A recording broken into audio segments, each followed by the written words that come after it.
¿Cómo están, chicas de cuarto año de secundaria? Bienvenidas a una nueva semana de trabajo. Esta semana ingresamos a la semana 35 y nos corresponde realizar la retroalimentación de lo que fue nuestra última actividad juntas. Recuerden que la última actividad fue un diagrama de flujo. Así es que vamos a estar repasando aquellos aspectos que todavía tenemos que mejorar con respecto a esa actividad y también vamos a pasar a felicitar los trabajos más destacados de la semana. Sin más, comencemos.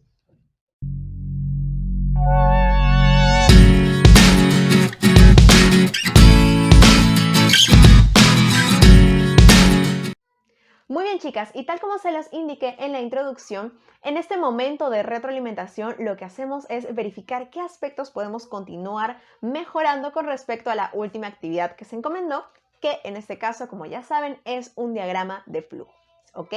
Este era un tema nuevo, era un tipo de organizador que no habíamos desarrollado hasta el momento y por ende hay pequeños detalles, pequeños puntitos que todavía tenemos que mejorar. El primero de ellos, y es un punto que siento, es un punto en el que estoy haciendo hincapié sesión de retroalimentación tras sesión de retroalimentación, y es el hecho de no perder de vista el propósito. Recuerden, el propósito de este organizador visual era dar a conocer la ruta que debemos de seguir cuando somos testigos de un acto de violencia, ¿okay? De violencia en especial contra la mujer. Entonces, ese era el propósito, orientar al lector a instruirlo en esta ruta, en este proceso, en esta serie de acciones que debe de tomar cuando presencia un acto de este tipo. ¿Okay? Entonces, sin embargo, presencié o pude ver algunos diagramas de flujo muy sencillos como el que tenemos en pantalla. No está mal y siento que tiene sentido, tiene toda la noción de cómo es que se organiza la información en un diagrama de flujo y demás, pero es siento que es muy resumido, ¿no? No logra cumplir con el propósito, porque el propósito es orientar al lector o conducirlo, de alguna forma guiarlo en todo este proceso que debe realizar cuando uno presencia un acto de violencia, desde indicarle a qué línea debe de llamar, qué es lo que debe de hacer si, por ejemplo, decide denunciar, qué es lo que debe hacer si el acto de violencia se presencia en su domicilio o en alguna otra locación, ¿ok? De alguna forma, el propósito del texto, el propósito del diagrama de flujo, era guiar al lector en todo este proceso. Y si nos quedamos solamente en un primer y segundo paso, no estamos realmente cumpliendo con el propósito, ¿ok? Entonces siempre revisemos el propósito y cuando terminemos nuestro trabajo, volvamos a leerlo para garantizar de que efectivamente lo estemos cumpliendo, ¿ok? Punto número 1, cuidemos el propósito. Punto número 2, recordemos que el diagrama de flujo es un tipo de organizador visual que básicamente sirve, como ya les decía, para guiar al lector en este proceso, para darle indicaciones al lector. En ese sentido, el diagrama de flujo básicamente admite indicaciones, actos, acciones, procesos quizás. No admite definiciones largas, ¿ok? Como en este caso. En este caso estamos viendo que una de las estudiantes colocó la definición de qué es tomar acción, ¿ok? O cómo se debe tomar acción en todo este contexto de casos de violencia contra la mujer. No está mal, es decir, es importante brindarle al lector de repente que reconozca cuando un acto de violencia es justamente un acto preocupante. Pero recordemos que el diagrama de flujo solamente admite instrucciones, pasos, procesos, ¿ok? No admite definiciones, mucho menos párrafos tan extensos como este, ¿no? Solamente procesos y pasos. De repente, esta información la podríamos considerar debajo de nuestro diagrama de flujo como algunas recomendaciones finales o algunos conceptos o incluso como una leyenda, ¿no? De repente podríamos decir, nota, ¿no? Cuando nos referimos a acto de violencia nos estamos refiriendo a esto en concreto. Pero esta información no puede formar parte del diagrama de flujo porque el diagrama de flujo solamente admite pequeñas acciones, enunciados que describen acciones y nada más. ¿Ok? Segundo punto. Tercer punto.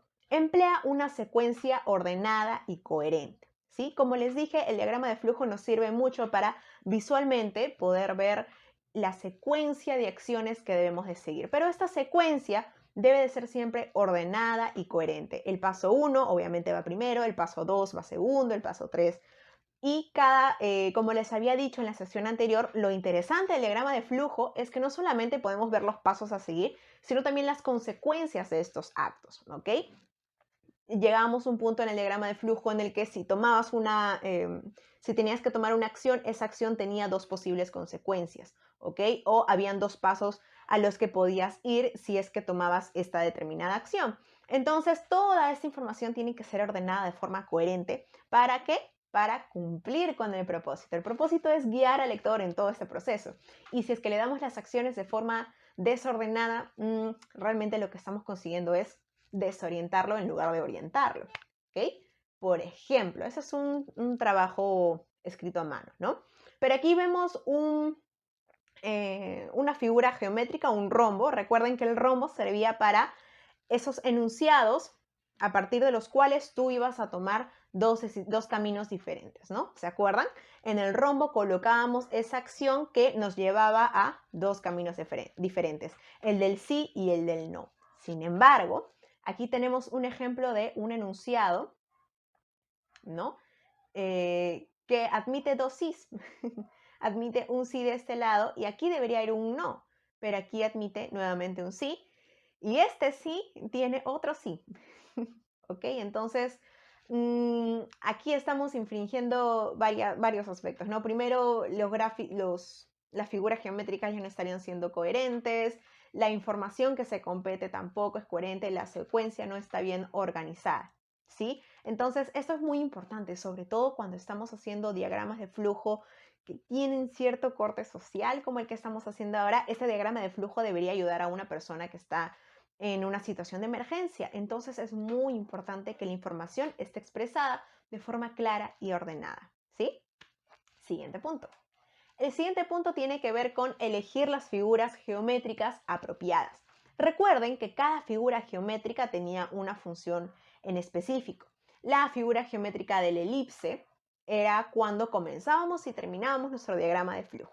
La figura geométrica del rombo, el que les dije hace un momento, lo utilizábamos cuando llegábamos a un punto de nuestro diagrama de flujo en el que teníamos que tomar una decisión o un camino. O, por ejemplo, los rectángulos era cuando simplemente para marcar una secuencia de acciones, la orientación de las flechas, los círculos, todas esas figuras geométricas tenían un propósito, que el lector visualmente pueda identificar rápidamente qué tipo de acciones va a tomar en cada uno de los pasos. ¿Ok? Entonces es muy importante que elijamos las figuras geométricas adecuadas. Por ejemplo, en este caso, vemos esa es una parte obviamente de su diagrama de flujo, no es el diagrama de flujo completo, pero podemos ver que aquí en este rectángulo dice llamar a la línea 100 o 105, ¿no? Este es el recuadro. Y este recuadro tiene dos caminos, el del sí y el del no. Entonces, cuando nos encontrábamos con una acción que nos llevaba a tomar dos caminos, ¿qué figura geométrica teníamos que utilizar? Correcto, teníamos que utilizar un rombo. ¿Ok? Entonces, siempre es importante elegir las figuras geométricas apropiadas porque de lo contrario puedes también confundir al lector. ¿Sí? Ok, ahora sí creo que eso es todo. Vamos a pasar a felicitar los trabajos más destacados de la semana, ¿ok?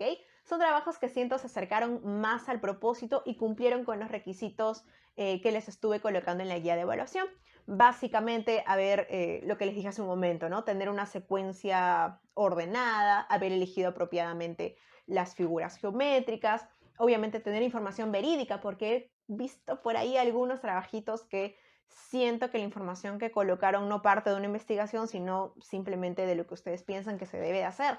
Y lo importante era que revisen otras fuentes. Además, son chicas que entregaron la actividad en el tiempo indicado y por ello las he considerado porque es también un acto de responsabilidad. ¿Listas? Comencemos entonces felicitando a la señorita Romina Zavala.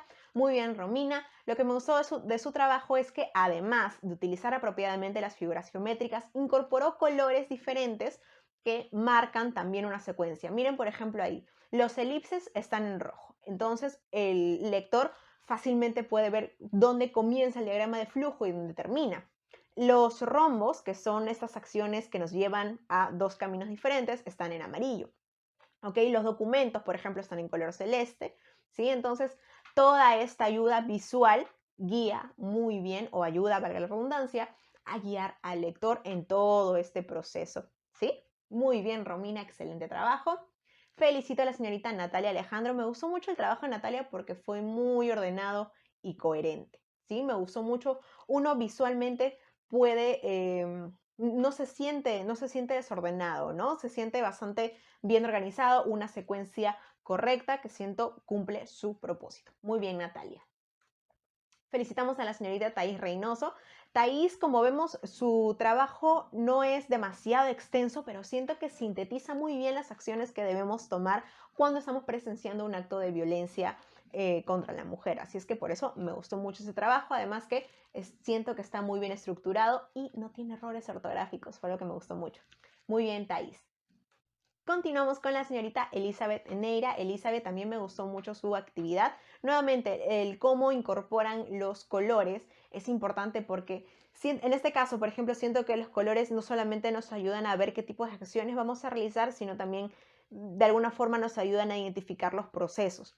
Ahora, la forma en que ella ha organizado la serie de acciones. Miren que tenemos como que un bloque de este lado, otro bloque y otro bloque, como se divide en tres, como si fuera él antes o en el acto, después y las consecuencias, ¿no? Entonces, este diagrama de flujo también me pareció muy atractivo, además que lo acompañó por ahí con algunas pequeñas ilustraciones. Buen trabajo, Elizabeth. Y por último, el de la señorita Liz Bustinza. Liz nos hizo un diagrama, siento, bastante complejo, bastante correcto. Se ve muy ordenado y los pasos están muy bien secuenciados. Ella lo hizo, miren, desde Word y siento que quedó muy bien elaborado. Felicitaciones, Liz Bustinza. Y en general, felicitaciones nuevamente a todas quienes han cumplido, quienes hicieron el esfuerzo de entregar su actividad a tiempo y con todas las recomendaciones del caso. Felicitaciones a todas porque desde el momento en que hacen el esfuerzo por realizar su actividad lo mejor posible, ya están un pasito más adelante de aprender.